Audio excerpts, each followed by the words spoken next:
Welcome to Nexus. I'm Wanda Allen Abraha, the Director of the Human Relations Department. We are excited to have the opportunity to bring you today's virtual program. The Human Relations Department enforces and encourages fair treatment and equal rights for the residents of the City of Winston-Salem. The Human Relations Department has three key areas of responsibility.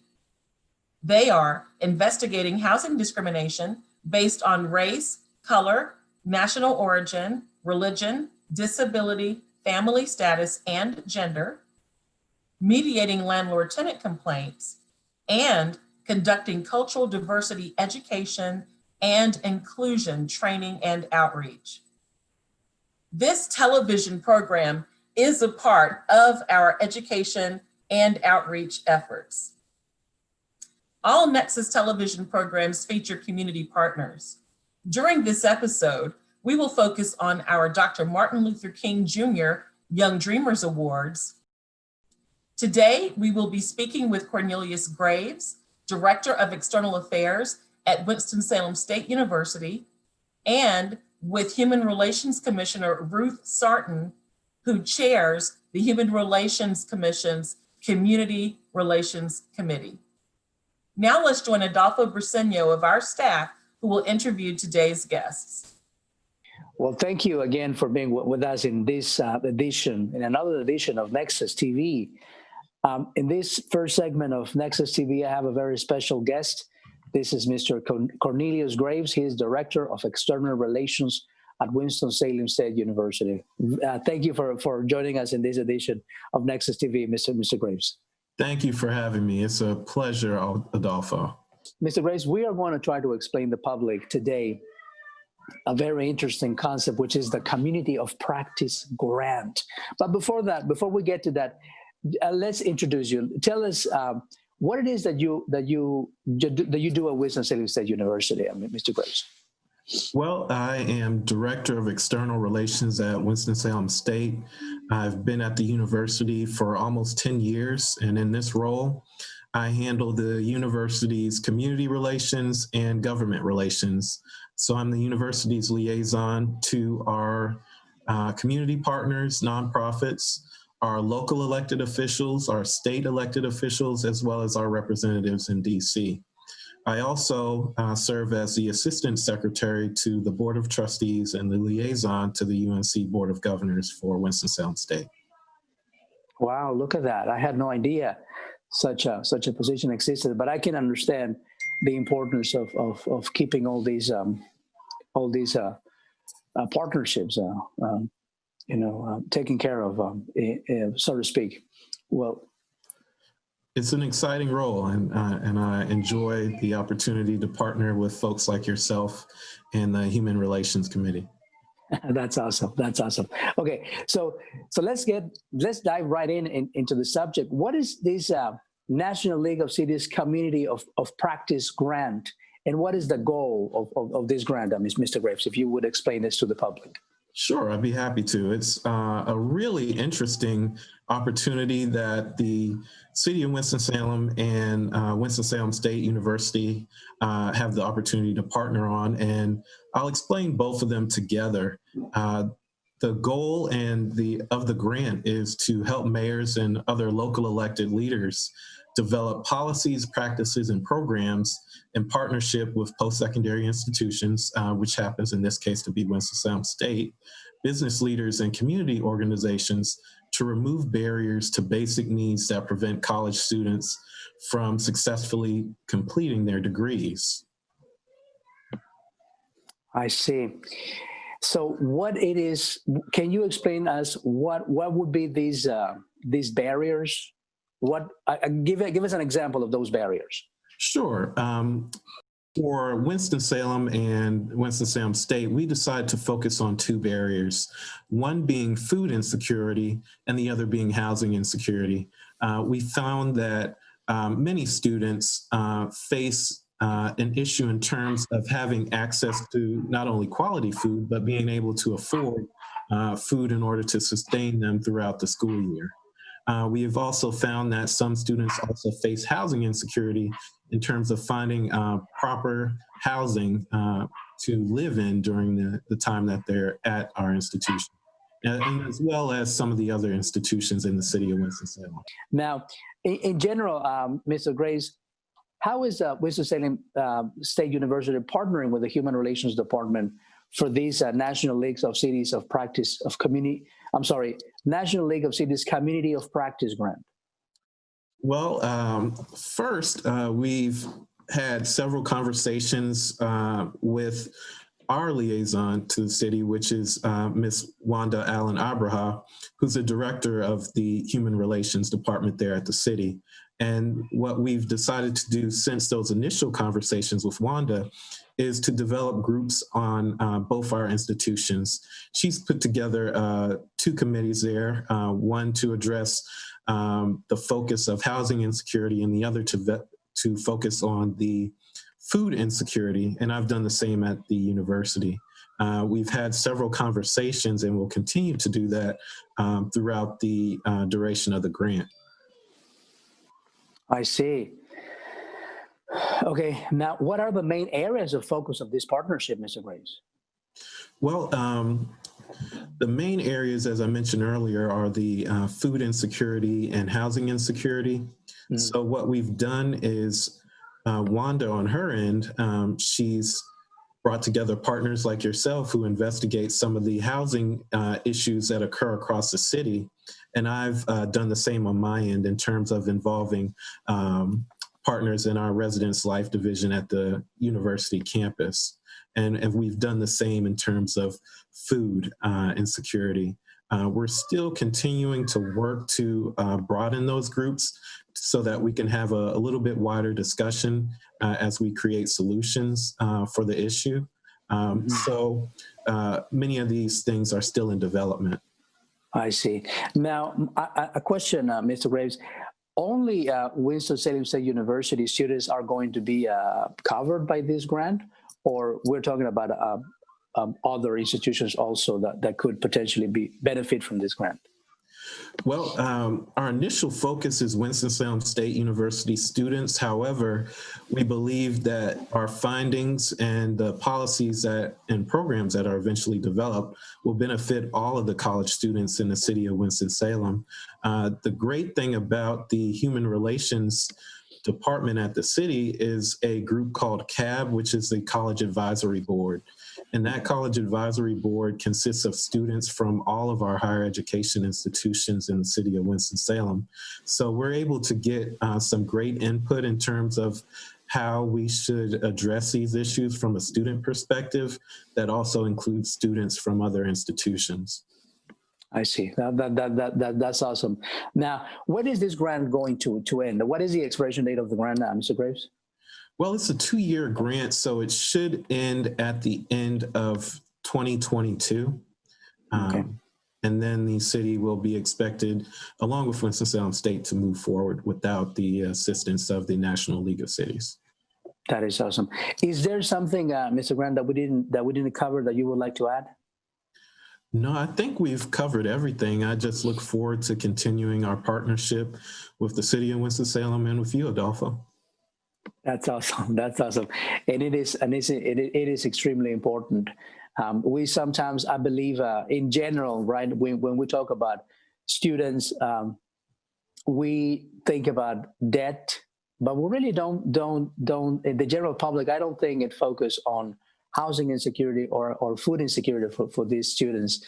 And I think it's crucial if they are to be successful in their studies, that these issues are addressed, so that is not an external stressor that's that will potentially prevent them from finishing successfully their diploma. Well, thank you very much, Mr. Grace. I hope this is a very, very successful partnership. I'm sure it will be.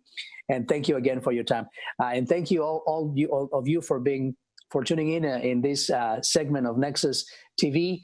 We just had Mr. Cornelius Graves, Director of External Relations at Winston-Salem State University. Thank you very much again for your time, sir. Thank you, Adolfo. Open the door. Open the door. Open the door. Fair housing is for everyone. If you think you've been discriminated against, Call 311 and ask for the Winston-Salem Human Relations Department. Fair housing, it's the law. Fair housing law guarantees all citizens equal access to housing. Landlords may not segregate tenants based on race, color, national origin, religion, sex, family status, or disability. If you think you have been discriminated against, call 311 and ask for the Human Relations Department. Fair housing, it's the law. A message from the Winston-Salem Human Relations Department. Well, thank you for being with us in this second segment of Nexus TV. And in this next segment, we have a very special guest. This is Commissioner Ruth Sarton. She's a commissioner for the Human Relations Department. Thank you very much for being with us, Commissioner Sarton. Thank you for asking me. Absolutely. Now, we're going to be talking briefly about the MLK, Martin Luther King Jr. Young Dreamers Award that's coming up. The award ceremony will be given in January 2021. But let's allow our distinguished guest to tell us a little bit about that. And before we delve in, Commissioner Sarton, tell me a little bit of what is the Human Relations Commission and what it tries to achieve. And you are a member of the Human Relations Commission. Thank you, Adolfo. The Human Relations Commission is a city commission that works to provide support, feedback, the elimination of any form of discrimination against our citizens in Winston-Salem. And we work with any of our marginalized populations, any of our underserved populations, but more importantly, we serve as a voice to bring about change and understanding in the city when it comes to all of our population. Thank you, Commissioner Sarton. For those who don't know, in general, we like to say in the Human Relations Department that the Human Relations Commission is our eyes and ears of what happens in the community. Exactly. That would be a good summary of what it does. But anyway, so tell us a little bit of what is this? What is the purpose of the Martin Luther King Jr. Young Dreamers Award, Commissioner? The Martin Luther King Young Dreamers Award is awarded every year. It recognizes one male, one female in our community in Winston-Salem who is making a difference. They can be an emerging or proven leader in our community, and they bring about tangible differences. And we have had incredible winners of the past, wonderful nominees. But these are people that are inspiring others in the community, in their neighborhoods, in their work environment. And oftentimes, well, more than often, they can be unsung heroes. They are not names that maybe everyone in Winston-Salem is familiar with. And that's why we believe in encouraging and supporting these young people to continue on with all the great things they're doing. Wonderful, wonderful. Yes, the Young Dreamers Awards attempts to recognize individuals that are making a difference in their community and fostering also race relations, which is what probably Dr. Martin Luther King was also very, very proud of doing. So now there is those who, part of the criteria to receive this award, Commissioner Sarton, is that they have to be between 18 and 40 years old specifically. So Exactly. what is the importance of that range group? I love that age. I love the fact that somebody 40 is still considered a young dreamer, which they certainly are.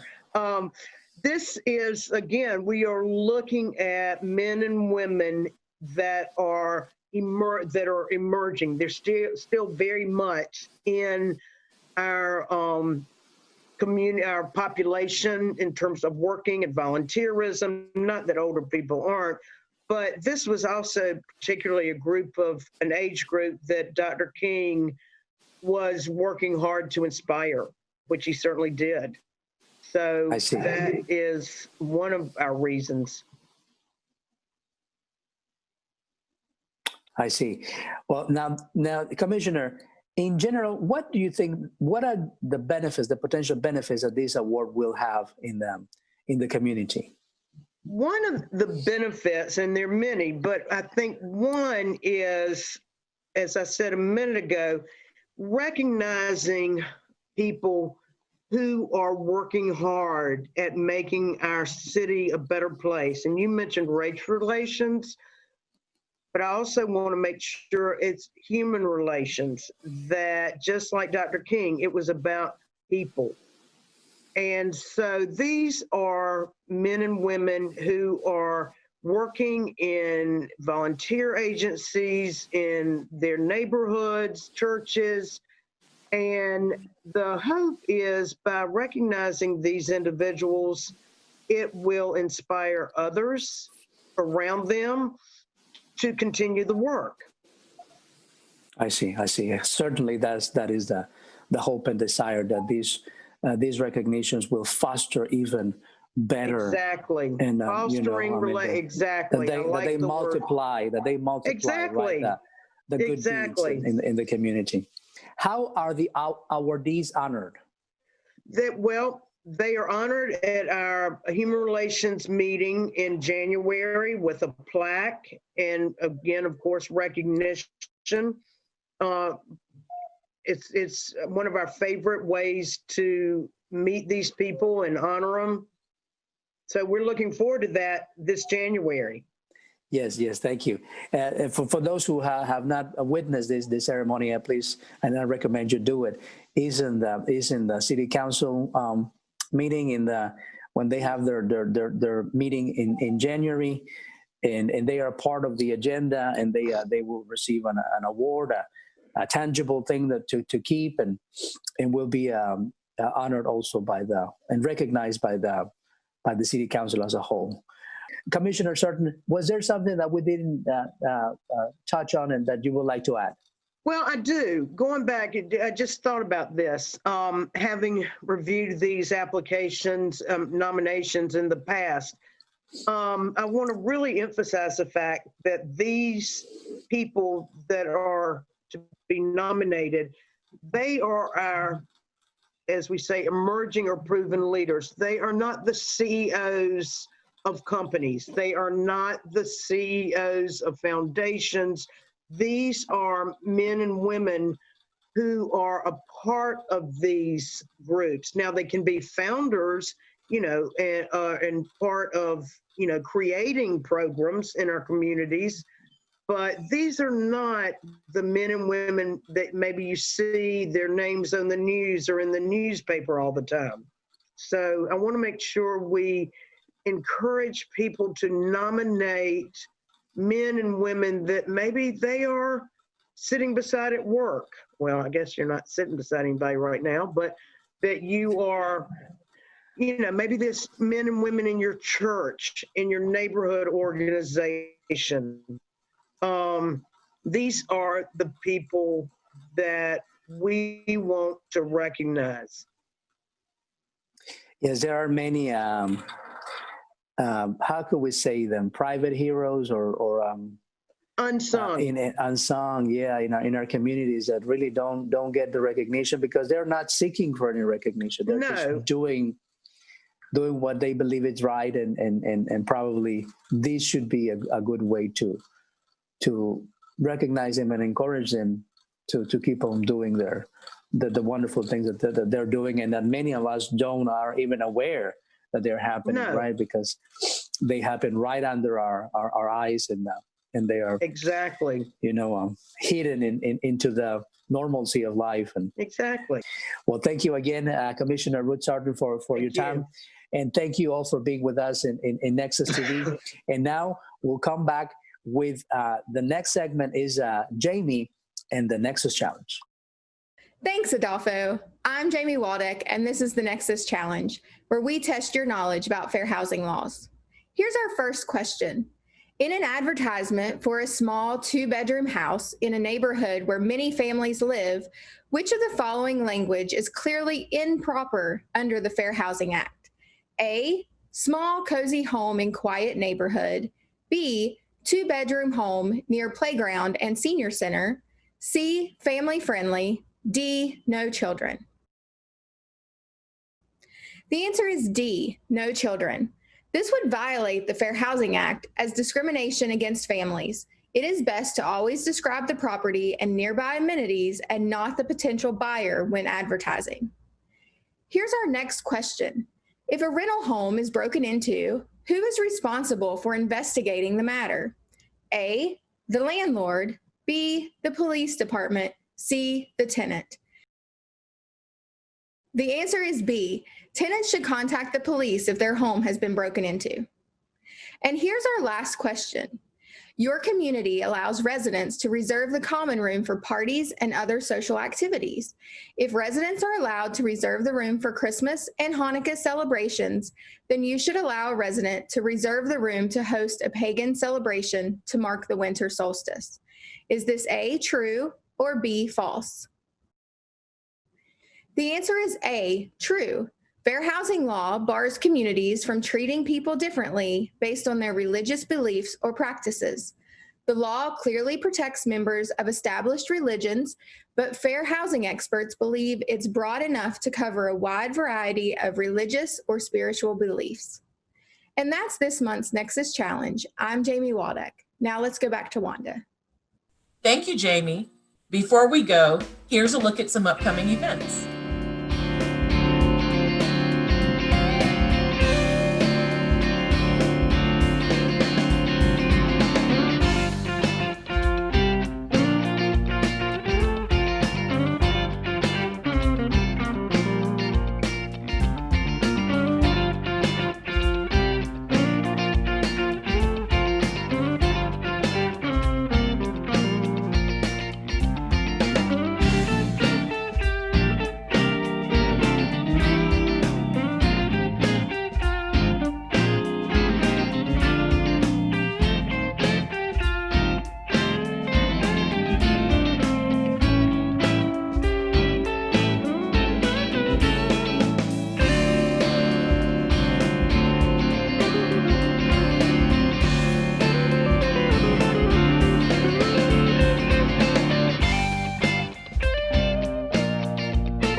We hope you enjoyed the program. Thank you for watching Nexus. I'm Wanda Allen Abraha. See you next time.